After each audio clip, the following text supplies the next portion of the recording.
नमस्कार।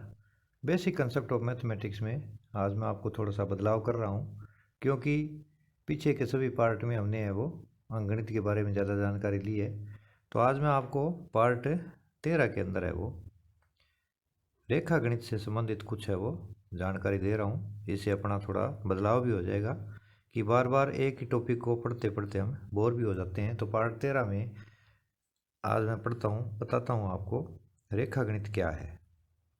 कि रेखा गणित, जैसा कि इसमें नाम से स्पष्ट है, रेखाओं का गणित, यानी इसमें रेखाओं की जानकारी होती है। अब इसमें क्या क्या चीज़ें होती है, किस प्रकार की होती है, उनके क्या क्या नाम होते हैं। तो सबसे पहले इसके अंदर है, जैसे मैं यहाँ पर एक ये डॉट लगाता हूँ, तो इसे हम क्या कहेंगे, इसका नाम क्या होगा। तो इसे हम रेखा गणित के अंदर बिंदु कहते हैं, और दशमलव भी कहते हैं, और डॉट भी कहते हैं। तो आप बिंदु के नाम से परिचित होंगे। तो ये केवल क्या है, एक स्थिति या संकेत मात्र है बिंदु का। जैसे यहाँ पर बिंदु ए, इसका मतलब है कि मैं कहीं नहीं जा रहा हूँ, बिंदु ए पर ही खड़ा हूँ। तो बिंदु के बारे में क्या है, इसकी कोई भी आकार, माप, परिमाप कुछ नहीं होता, ये केवल एक संकेत मात्र है। बिंदु ए का मतलब कि मैं बिंदु ए पर हूँ। अगर मैं इधर जाता हूँ या इधर जाता हूँ या इधर जाता हूँ, अपनी स्थिति बदलता हूँ, तो वो स्थिति किस प्रकार से बदली जाएगी कि जैसे मैं यहाँ से चला और यहाँ आकर के रुक जाता हूँ। एक और ये अन्य बिंदु आ गया, अब मैं यहाँ पर आकर के रुक गया। तो पहले एक बिंदु था, अब यहाँ पर दो बिंदु हो गए। यानी मैं कहाँ से चला, यहाँ से चल करके और मैं यहाँ तक आ गया। तो अब एक ये हमें एक नई चीज़ प्राप्त हो गई। बिंदु तो जैसे ये था बिंदु ए, और फिर मैं इसे क्या कहेंगे, इसका नाम क्या है, बिंदु, बिंदु ए या बिंदु। अब मैंने क्या किया, यहाँ से चल करके मैं यहाँ पर आ गया, तो हमें एक नई चीज़ प्राप्त हो गई, एक नई आकृति हमें मिल गई, एक नई रेखा हमें प्राप्त हो गई। तो इसका भी कोई नाम है। अब इसे हम क्या कहेंगे, ये हो जाएगा हमारा रेखाखंड। इसे हम कहेंगे रेखाखंड। अब ये रेखाखंड क्यों है, क्योंकि रेखा का एक खंड है, रेखा का एक टुकड़ा है। अब इसके अंदर रेखाखंड की जो नाप है वो क्या होगी, निश्चित होगी। यानी इसके दोनों ओर अंत बिंदु होते हैं, रेखाखंड में अंत बिंदु होते हैं। यानी इसकी लंबाई का हमें पता होता है, इसकी लंबाई निश्चित होती है। स्केल के द्वारा हम आपको कक्षा 6 में बताते हैं भी इतने सेमी का रेखाखंड खींचो, इतने का खींचो, 5 का खींचो, 5.2 का खींचो। तो ये रेखाखंड, इसके दोनों ओर अंत बिंदु होते हैं। इधर वाला अंत बिंदु ए है, इधर वाला बी है। तो इसको ए से बी कह दो, चाहे बी से ए कह दो, ये कोई फर्क पड़ने वाली बात नहीं है। अब मैं यहाँ ए से चला और बी पर, बी से चला ए पर, यानी इसका संकेत भी होता है। क्या होता है कि जैसे इसका नाम भी है, नामकरण हम करते हैं इसका। तो नामकरण इसका कैसे करेंगे, रेखाखंड का ए बी के ऊपर है वो, मैं ऐसे एक लाइन खींच देता हूँ रेखाखंड की, तो इसका नामकरण होगा ए बी। यानी इसे पढ़ेंगे हम रेखाखंड ए बी। ये हमारा होगा रेखाखंड ए बी। ये हमारा पढ़ने का तरीका हो जाएगा। तो हमने कहाँ से स्टार्ट किया, बिंदु से, और एक बिंदु से दूसरे बिंदु पर मैंने स्थिति बदली। स्थिति बदलने पर जब यहाँ पर क्या है, इसके ऊपर अनंत बिंदु है, बहुत सारे बिंदु हैं, इन बिंदुओं के ऊपर मैं चलता हुआ यहाँ पर आकर के रुक गया, तो हमें क्या प्राप्त हुआ, रेखाखंड। अब इसके बाद में क्या करेंगे हम कि आगे और क्या हो सकता है इसका। जैसे मैं इसको दोबारा लेता हूँ कि मैं बिंदु ए पर था और यहाँ से मैं बिंदु बी पर आकर के रुक गया, ए से बी पर आकर के रुक गया। अगर मैं बी पर न रुकूं और बी से आगे और चलता हूं, मैं इस तरह से इतना आगे आ जाता हूं और यहाँ पर एक तीर का निशान लगा देंगे। ये तीर का निशान हमें क्या बताता है कि मैं ए से चला, बी पर पहुंचा यहाँ पर इस बिंदु पर, और मैं आगे निकल गया। तो ये एक नई तरह की आकृति, नए प्रकार की आकृति, इससे भिन्न आकृति हमें प्राप्त हो गई। इसके ऊपर भी बहुत सारे बिंदु है, अनंत बिंदु है। तो इसको हम नाम देंगे किरण। इसका नाम होगा हमारा किरण, इसको हम किरण कहेंगे। और इसका संकेत क्या होगा, इसका लिखने का तरीका, या इस तरह से ए बी लिख करके और यहाँ एक तरफ तीर का निशान लगा देंगे, तो ये हमारी कहलाएगी किरण ए बी, ये इसका संकेत हो जाएगा। अब यहाँ पर क्या है कि मैं एक बिंदु से चला, दूसरे बिंदु में से होता हुआ आगे बढ़ गया। अब क्या इसको मैं किरण बी ए कह सकता हूँ? किरण बी ए कह सकता हूँ क्या?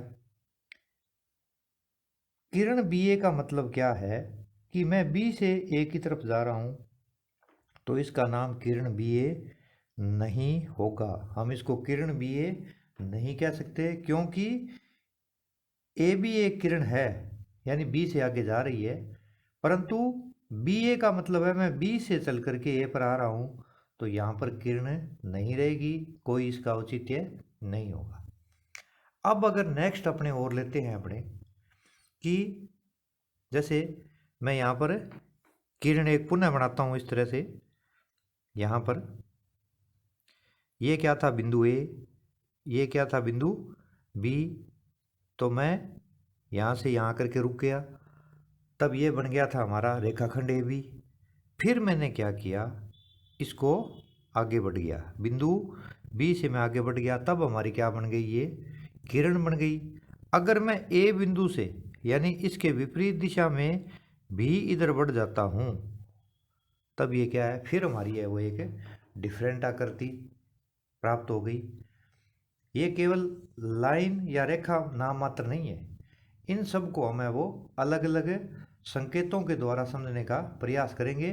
गणित के अंदर इन सब का अलग अलग महत्व है। हमें केवल ये नहीं समझना है कि जो मर्जी है जैसे खींच दी तो वो रेखा हो जाएगी या रेखाखंड हो जाएगी या किरण हो जाएगा, तो इस तरह से हमें इसको याद नहीं रखना है। अब यहाँ पर क्या हुआ, ये था, ये रेखाखंड था, थोड़ा सा मैं इस रेखाखंड से आगे गया, तीर का निशान लगा दिया तो किरण बन गई। और यहाँ पर क्या किया मैंने, ये तो वो पहले वाली है ही किरण, इधर भी मैं अगर ए के इस साइड में भी मैं बढ़ जाता हूँ और इधर भी तीर का निशान लगा देते हैं, तो ये एक फिर हमें नई लाइन नए रंग रूप में प्राप्त हुई, तो इसको हम कहेंगे रेखा। इसको रेखा क्यों कहेंगे, क्योंकि इसके दोनों ओर अंत बिंदु नहीं है, ये ए से इधर भी जा रही है और ए से इधर भी जा रही है। इसकी लंबाई का हमें कोई पता नहीं है, किरण की लंबाई का भी हमें कोई पता नहीं होता, हमें सिर्फ लंबाई पता होती है रेखाखंड की, क्योंकि इसके दोनों ओर अंत बिंदु होते हैं। एक बिंदु से निकलती हुई दूसरे बिंदु में से होकर के गुजरती है, वो किरण कहलाती है। और अगर दोनों बिंदुओं से इस तरफ भी ये बढ़ रही है और इस तरफ भी बढ़ रही है, तो इसकी लंबाई या इसकी नाप है वो हम नहीं कर सकते। तो इसकी लंबाई क्या होती है, यहाँ पर असीमित या अनिश्चित होती है। इसकी लंबाई का हमें पता नहीं होता कि इसकी लंबाई कितनी है। तो इसका भी संकेत होता है, इसका संकेत क्या होगा, यहाँ लिख करके ऐसे, और मैं ऐसे दोनों तरफ तीर के निशान लगा दूंगा, तो इसको पढ़ने का तरीका होगा रेखा ए बी। तो यहाँ पर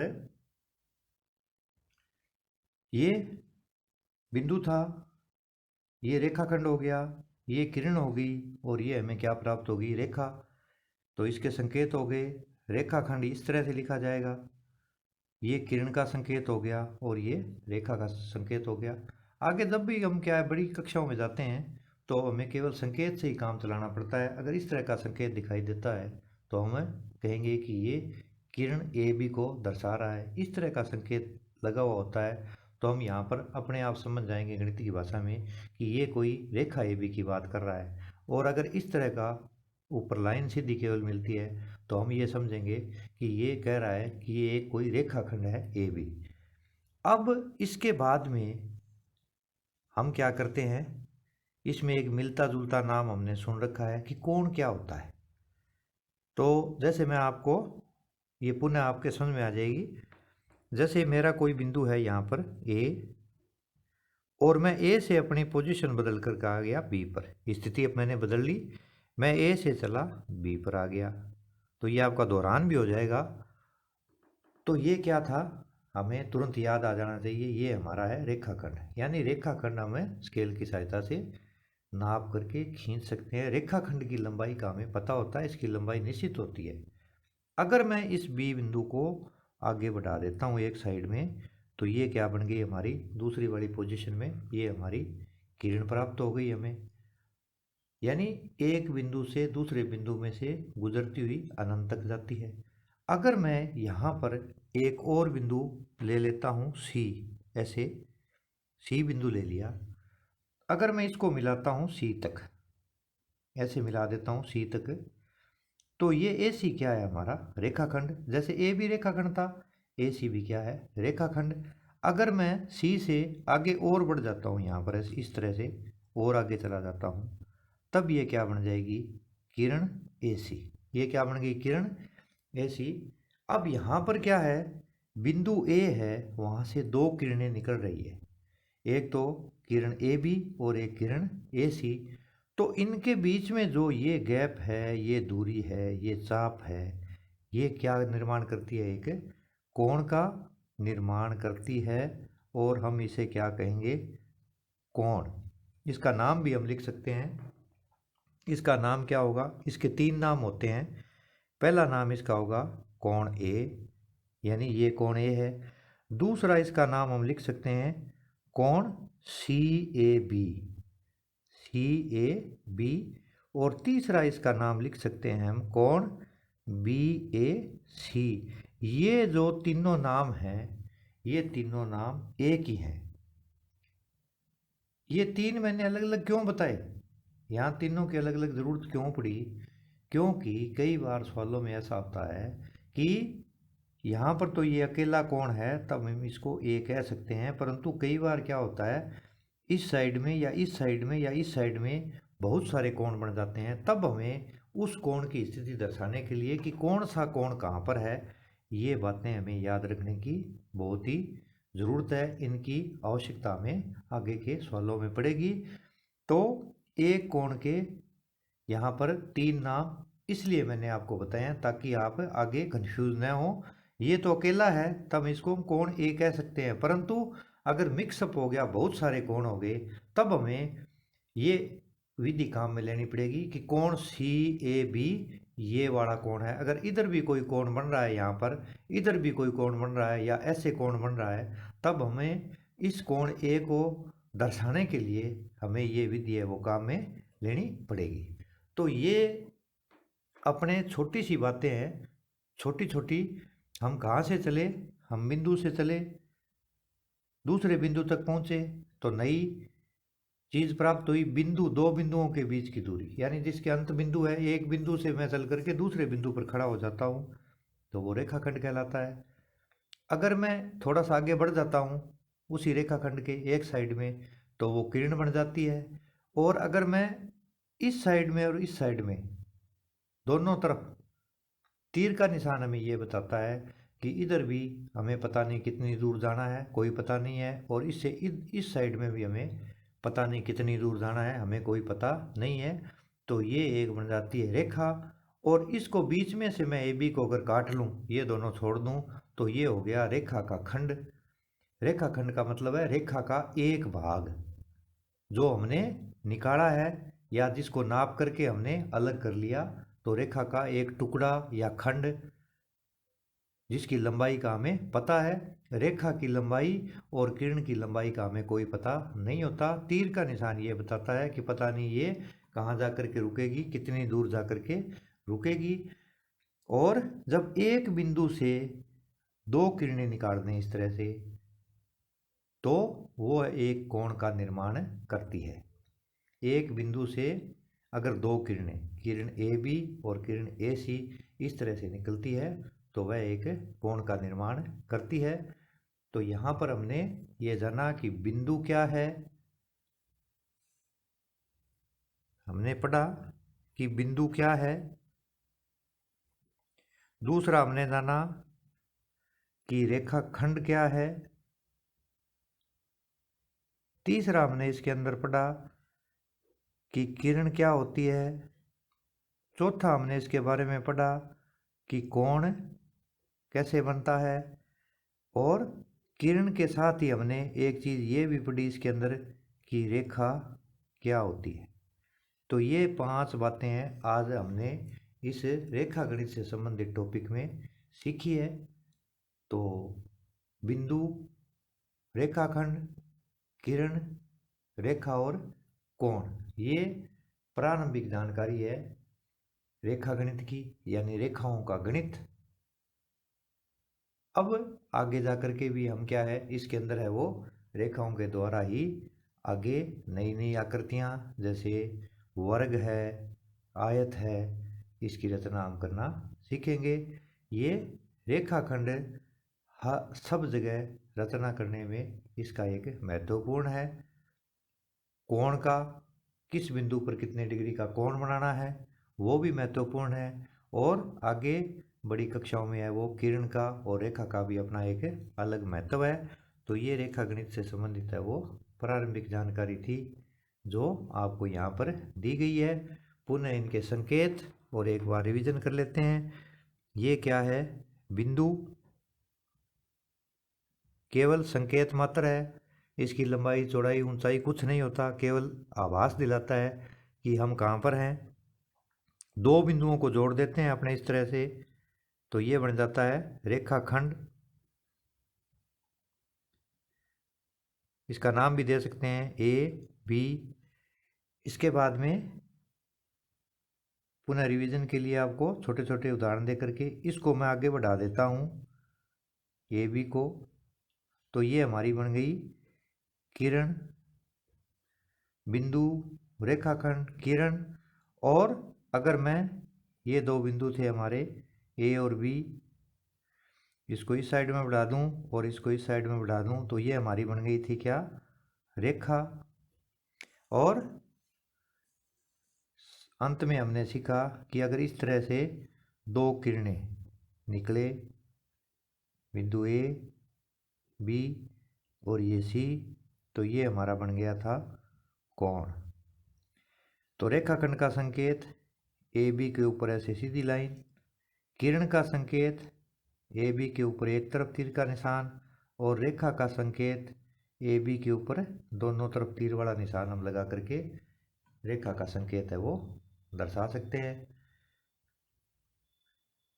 बिंदु केवल संकेत मात्र है, पेंसिल की नोक से बनाया गया छोटे से छोटा निशान जो केवल हमें स्थिति बताता हो कि हम कहाँ पर हैं।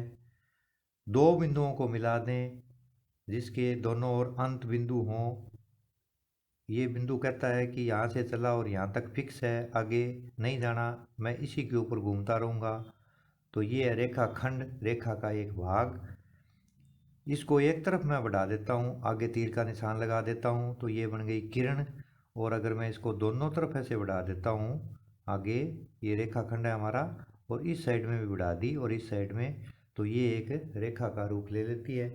तो इसके अंदर है वो हमने ये छोटी छोटी जानकारियाँ हैं वो प्राप्त की है कि बिंदु क्या होता है, रेखाखंड क्या होता है, किरण क्या होती है, रेखा क्या होती है और कोण क्या होता है।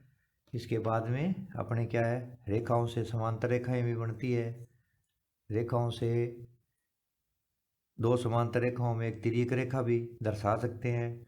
जैसे एग्जाम्पल के लिए ये दो समांतर रेखाएं हो जाएगी हमारी कोई यहाँ पर इस तरह से। समांतर रेखाओं का मतलब इनके बीच की जो लंबवत दूरी है वो क्या रहे हमारी समान, तो ये हो जाएगी समांतर रेखा।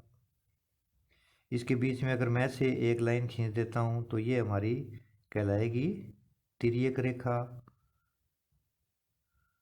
तो इनके बारे में गहराई से और ज़्यादा आगे किसी टॉपिक पर हम चर्चा करेंगे कि समांतर रेखाएं क्या होती है, तिर्यक रेखा क्या होती है, प्रतिच्छेदी रेखा क्या होती है। जैसे इस तरह से दो रेखाएं हो, एक रेखा ये हो और एक ये हो, तो ये क्या करेगी, इस रेखा को जब मैं आगे बढ़ाऊंगा इस तरह से, और इसको मैं आगे बढ़ाऊंगा तो ये एक दूसरे को अवश्य कहीं ना कहीं काटेगी। यहाँ पर ये प्रतिच्छेद करेगी तो ये होगा प्रतिच्छेद बिंदु, जहाँ पर दो काट रही है तो इसको कहेंगे प्रतिच्छेद बिंदु। और ये रेखाएं कौन सी हो जाएगी, हमारी प्रतिच्छेदी रेखाएं। तो किसी अगले टॉपिक में है वो इनके बारे में विस्तार से चर्चा करेंगे। आज के लिए इतना ही काफ़ी। आज का ये प्रकरण था रेखागणित से संबंधित। मैंने कुछ बदलाव किया है कि बहुत ज़्यादा टॉपिक हो गए अंकगणित से संबंधित, तो अपना थोड़ा बदलाव भी हो जाए और हमें कुछ नया सीखने को मिले। इसी के साथ आज का ये टॉपिक यहीं पर समाप्त होता है। अगले टॉपिक में नई छोटी किंतु महत्वपूर्ण जानकारी के साथ फिर हम मिलेंगे। धन्यवाद।